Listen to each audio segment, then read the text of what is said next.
पीतमगढ़ राज्य में झुमरू नाम का एक नाई रहता था, जिसके 2 बेटे थे। बड़ा बेटा गबरू जो बौना था, दूसरा बेटा बिलुआ जो बदमाश था। चूँकि गबरू कद का छोटा बौना था, इसलिए कोई भी लड़की उससे शादी को तैयार नहीं थी। छोटा भाई बिलुआ की शादी हो चुकी थी। एक दिन झुमरू अपने दोनों बेटों को अपने पास बुलाता है। बेटा, मेरी अवस्था अब दुकान संभालने की नहीं रही। मेरी आंखों की रोशनी लगातार घटती जा रही है। ऐसा क्यों बोलते हो जी? अभी तो आप कम से कम 20 साल दुकान संभालेंगे। ऐसा नहीं है। कल ही एक कस्टमर का मैंने मूंछ काटते काटते थोड़ा सा नाक काट दिया। ओह, फिर क्या हुआ? फिर क्या, जैसे तैसे मामला शांत हुआ। कल से बिलुआ दुकान संभालेगा। वैसे भी शादीशुदा होने के कारण इसकी जिम्मेदारी ज्यादा है। तो फिर गबरू क्या करेगा?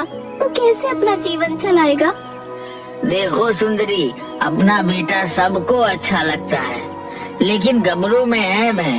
यह तुम्हें भी पता है और हमें भी पता है। इस बौने से कौन शादी करेगा? दूसरी बात, यह सर्कस में जोकर बनकर कमा सकता है। क्या बोलते हो जी? दुनिया का पहला बाप देख रही हूँ जो अपने बेटे को सर्कस में जाकर जोकर बनने के लिए बोल रहा है। माँ, बौना को बौना नहीं कहोगी तो क्या कहोगी? पिताजी ने इसके लिए सबसे अच्छा धंधा चुना है। दूसरे दिन से बिलुआ अपने पिताजी की दुकान पर जाकर बाल काटने का काम करने लगता है। 1-2 महीने दुकान चला लेने के बाद एक दिन बिलुआ गबरू से बोलता है। देख गबरू, हमारे दुकान में एक ही आदमी का काम है और तू इतना छोटा है कि किसी का बाल भी ठीक से काट नहीं सकता। तूने अपने बारे में क्या सोचा है? क्या करूं भाई, भगवान ने मुझे ऐसा बनाकर भेजा है कि कहीं भी काम मांगने जाता हूं तो सब हंसकर यही बोलते हैं कि तुमसे काम क्या होगा। वह सब मैं नहीं जानता। तुम अपना कहीं और ठौर ठिकाना देख लो। बिलुआ बेटा, भाई से ऐसे नहीं बोलते। जितना तुम्हारा हक दुकान पर है उतना गबरू का भी है। देखो माँ, जब पिताजी ने वह दुकान मेरे नाम कर दिया तो फिर तुम लोगों का उसमें कोई हक नहीं बनता। और हाँ, ये बात मैं सिर्फ गबरू के लिए नहीं, तुम दोनों के लिए भी कह रहा हूँ। क्या कहा? तुम्हारा मतलब क्या है? जरा साफ साफ बताना तो साफ साफ सुन लो पिताजी, मेरे परिवार में एक नया सदस्य आने वाला है और मैं नहीं चाहता कि वह हमारे तरह गरीबी में पले बढ़े। तो क्या इसके लिए तुम हम लोगों को घर से बाहर निकाल दोगे? बेहतर होगा कि मेरे निकालने से पहले आप लोग खुद यहाँ से निकल जाओ। नीच कमीने, क्या इसीलिए मैंने तुझे पाल पोस कर बड़ा किया था? पिताजी, यह मत भूलिए कि आज मेरे ही टुकड़े पर आप लोग पल रहे हैं और मैं भी बड़ा हो गया हूँ। मेरे भी हाथ उठ सकती है। क्या कहा? अपने पिताजी पर तुम हाथ उठाओगे? लेकिन मेरी कोई सुनता कहाँ है? जाने दो सुंदरी, यह सब ऊपर वाले की लीला है। अपने नसीब में बुढ़ापे में ही घर से बाहर निकलना था। कल सुबह ही हम लोग इस घर से निकल जाएंगे। सुबह में झुमरू, सुंदरी और गबरू तीनों बिलुआ का घर छोड़कर चले जाती हैं। शहर जाने के क्रम में बीच में जंगल पड़ता था। बस जी, अब और नहीं चला जाता, थोड़ा सुस्ता लेते हैं। माँ, पिताजी, आप यही पेड़ के छांव में बैठो, मैं देखता हूँ जंगल में कुछ फल फूल मिल जाएंगे। गबरू फल की खोज में जंगल में चल देता है। थोड़ी दूर जाने के बाद वो देखता है कि बहुत सुंदर कुटिया के पास बहुत से फलों से लदे पेड़ लगे हैं। पास में ही एक तपस्वी धुनी रमाए बैठे हैं। तभी वो देखता है कि एक सांप तपस्वी को काटने जा रहा है। वो झट से सांप को हाथ में पकड़ लेता है, लेकिन सांप बड़ा होने के कारण गबरू को अपनी पोंछ से बांध लेता है।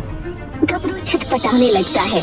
तभी तपस्वी का ध्यान पत्तों की खरखराहट से टूट जाता है और वो गबरू को उसे सांप से अलग कर बचाता है। कौन हो तुम बालक? इस घने जंगल में क्या करने आए हो? प्रणाम महाराज, मेरा नाम गबरू है। मैं अपने बूढ़े माता पिता की भूख को मिटाने के लिए कुछ फल ढूंढने के लिए आया था। मेरे माता पिता नदी किनारे पेड़ की छांव में भूखे बैठे हैं। बालक, मैं तपस्वी देवराज तुम्हारी माता पिता के प्रति आदर भाव और मुझे बचाने के लिए अपनी जान की बाजी लगा देने की तुम्हारे साहस से बहुत प्रसन्न हुआ हूँ। ये लो एक फल, इसमें तुम लोगों की भूख मिट जाएगी। जी महाराज, मैं इसे अभी माँ पिताजी को जाकर खिला देता हूँ। परंतु मुझे यह समझ में नहीं आ रहा कि तुम अपने माता पिता के साथ जंगल में क्यों भटक रहे हो। तब गबरू अपने परिवार और बिलुआ के बारे में बताता है कि किस तरह उसके छोटे भाई ने उन सभी को घर से निकाल दिया। यह फल मामूली फल नहीं है। इससे तुम जो चाहोगे एक बार में वह तुम्हारी इच्छा पूर्ति कर देगा। लेकिन मैं चाहूंगा कि इससे तभी मदद लेना जब तुम्हें इसकी जरूरत हो। जी महाराज, अब मुझे आज्ञा दें ताकि मैं जाकर अपने बूढ़े माता पिता के भूख को शांत कर सकूं। गबरू वो फल लेकर तेजी से अपने माँ पिताजी के पास पहुँचता है और उन्हें सारी कहानी बताता है।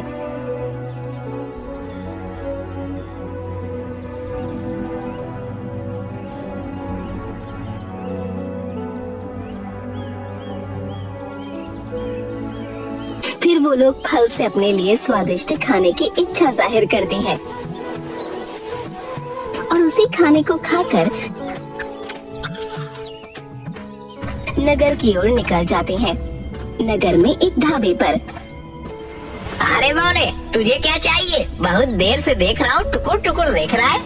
फिलहाल तो मुझे काम की सख्त जरूरत है, मुझे काम चाहिए। अबे ठीक ने, मेरा पाव भाजी का दुकान है, एक पाव के बराबर तो तू ही है। तू क्या काम करेगा मेरे यहाँ? जा कहीं और नौटंकी में शामिल हो जा। जगन, तुम्हें काम नहीं देना है तो मत दो, लेकिन किसी के रूप, रंग और कद का ऐसे मजाक उड़ाना उचित नहीं। अच्छा, बहुत बुरा लग रहा है तुझे? तो तुम ही अपने ढाबे में काम पर क्यों नहीं रख लेते? मैं जरूर रख लेता, लेकिन मुझे तो खुद कोढ़ हो गया है। मैं दुकान बंद करके हरिद्वार जा रहा हूँ, वहीं बैठकर भीख मांगूंगा। बेटा, मेरी दुकान भी पाव भाजी का सामने है, लेकिन मुझे कोढ़ हो जाने के कारण यह दुकान मैं बंद कर हरिद्वार जा रहा हूँ। अगर तुम चाहो तो इसे खुद से चला सकते हो। चाचा, तुम्हें कहीं जाने की जरूरत नहीं, हम दोनों मिलकर पाव भाजी की दुकान चलाएंगे। बेटा, मुझे कोढ़ हो गया है और यह बात नगर में सभी को मालूम हो चुका है, इसीलिए मेरी दुकान से कोई खाना नहीं खाएगा। एक दो कस्टमर आता भी है तो यह लालची जगन उसे कोढ़ के नाम पर भड़का देता है और अपने यहाँ बुला लेता है। चाचा, मेरे माँ पिताजी हैं, हमें एक कमरा चाहिए ताकि हम लोग रह सके। अगर तुम लोग छुआछूत नहीं मानते तो मेरे घर पर रह सकते हो। वैसे भी अब मैं हरिद्वार निकलने ही वाला हूँ। धर्मा उन लोगों को अपने घर ले जाता है। वहाँ गबरू से चमत्कारी फल से एक छोटा सा फल मांगता है और धर्मा को खाने के लिए देता है। फल खाते ही धर्मा के जितने भी कोढ़ के लक्षण थे सारे गायब हो जाते हैं। धर्मा खुश हो जाता है। तभी नगर में महामारी फैल जाती है। लो, इस महामारी में तो लोग हमारे पाव भाजी भी नहीं खाएंगे। अब हम लोग कैसे रहेंगे? पता नहीं यह महामारी कब खत्म होगी। गबरू उस चमत्कारी फल से महामारी ठीक होने वाली दवा की इच्छा जाहिर करता है। फल से तुरंत एक रस से भरी बोतल निकलती है। उस चमत्कारी रस को पाव भाजी में छिड़ककर वो बेचने लगता है, जिससे बीमार व्यक्ति ठीक होने लगते हैं। उधर प्रीतमगढ़ के दरबार में महाराज की जय हो। हमारी खुफिया विभाग से हमें पता चला है कि जूनागढ़ के महाराज भैरव सिंह हम पर हमला कर प्रीतमगढ़ को अपने राज्य में मिलाना चाहते हैं। जी महाराज, हमने भी पता करवाया है। जूनागढ़ के महाराज भैरव सिंह का मानना है कि हमारे नागरिक उनके राज्य में पलायन कर महामारी फैला रहे हैं और यह भी मानना है कि हम लोग महामारी पर काबू नहीं पा रहे हैं। अगर एक हफ्ते में महामारी पर काबू नहीं पाया गया तो वे हम पर हमला कर देंगे। और महाराज, इस वक्त हमारे आधे से ज्यादा सैनिक बीमार पड़े हुए हैं। जो है भी वह महामारी से भयभीत है। वह अभी आक्रमण का सामना करने को तैयार नहीं है।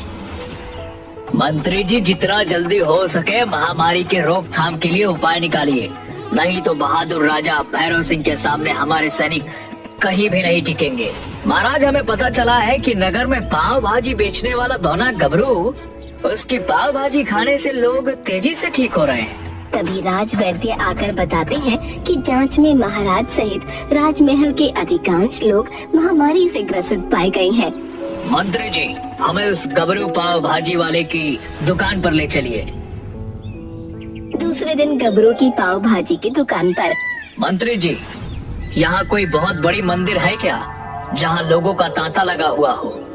नहीं महाराज, मंदिर नहीं, यहाँ गबरू का चमत्कारी पाव भाजी मिलता है, जिसे खाकर लोग स्वस्थ हो रहे हैं। यह उसी की लाइन है। अबे बौने, महाराज अपने मंत्री और सेनापति के साथ तेरे ही दुकान पर धावा बोलने आ रहे हैं। जल्दी से दुकान बंद कर भाग जा। धर्मा, मैंने कहता था कि ये बौना किसी न किसी दिन तुझे फंसाएगा। ये पाव भाजी में अफीम डालकर सारे लोगों को बीमार कर रहा है। तभी महाराज खड़क सिंह गबरू की दुकान पर पहुंचते हैं। इस दुकान का मालिक कौन है? महाराज की जय हो, मैं गबरू इस दुकान का मालिक हूँ। बताइए महाराज, आपकी क्या सेवा करूँ? गबरू, मैं चाहता हूँ कि तुम हमारे सारे जनता और सैनिक सहित राजमहल के कर्मचारियों को भी मुफ्त में अपनी पाव भाजी खिलाओ। मंत्री जी, इसके लिए गबरू को राजकोष से धन मुहैया कराया जाए। जी महाराज, आपके आदेश का पालन किया जाएगा। सेनापति जी, अपने स्वस्थ सैनिकों को पाव भाजी के वितरण में लगाइए, ताकि एक सप्ताह के अंदर पूरी तरह से महामारी पर काबू पाया जा सके। गबरू, फिलहाल हमारे और हमारे परिवार के लिए कुछ पाव भाजी दे दो, ताकि हम लोग जल्द से जल्द स्वस्थ हो सके। उधर गांव में बिलुआ अपने शराबी दोस्त जगिया के साथ खूब शराब और कबाब में पैसे उड़ाता है, जिससे वो कर्ज में चला जाता है और उसकी दुकान भी बिक जाती है। गरीबी और महामारी से तंग आकर बिलुआ शहर में मजदूरी करने आ जाता है। यहाँ वो लोगों को पाव भाजी पहुँचाने का काम करने लगता है। एक दिन, ये लड़का इधर सुनो, क्या करते हो यहाँ? जी सरकार, मैं यहाँ जरूरतमंदों को पाव भाजी खिलाता हूँ। इस इलाके में जल्द से जल्द पाव भाजी की जरूरत है। तुम तुरंत यह पर्चा लेकर पाव भाजी के दुकान पर जाओ और वहाँ के मालिक को यह पर्चा देकर 50 बैलगाड़ी पाव भाजी ले आओ। बिलुआ 50 बैलगाड़ी लेकर गबरू की पाव भाजी की दुकान पर पहुंचता है, लेकिन पाव भाजी लेने के लिए लोगों की भीड़ में वो पाव भाजी के मालिक तक नहीं पहुंच पा रहा था। तभी उसकी मुलाकात धर्मा से होती है। मालिक, यह पर्चा सेनापति वीरभद्र सिंह ने दिया है।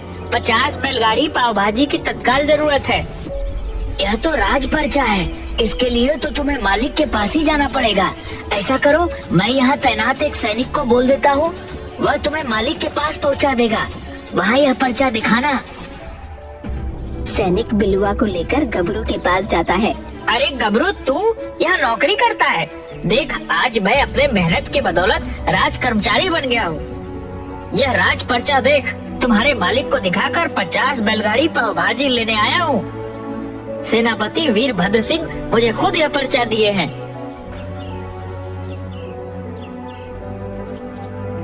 धर्मा चाचा, इसे 50 बैलगाड़ी पाव भाजी दे दो। ए बौने, चल पर्चा इधर ला। मामूली पर्चा समझ कर रखा है क्या? यह राज पर्चा है और मुझे यहाँ के मालिक का हस्ताक्षर भी इस पर चाहिए। हाँ गबरू बेटा, इस पर हस्ताक्षर कर दो। रुको रुको, इस पर दुकान मालिक का हस्ताक्षर चाहिए। धर्मा आगे कुछ कह पाता कि तभी कुछ सैनिक आकर बिलुआ को धकेलते हुए कहते हैं कि साइड हटो, महाराज खड़क सिंह यहाँ आ रहे हैं। थोड़ी देर में लाव लश्कर के साथ महाराज खड़क सिंह पहुँचते हैं और गबरू से हाथ मिलाकर कहते हैं, शाबाश गबरू, तुमने आज अपने राज्य की लाज बचा ली।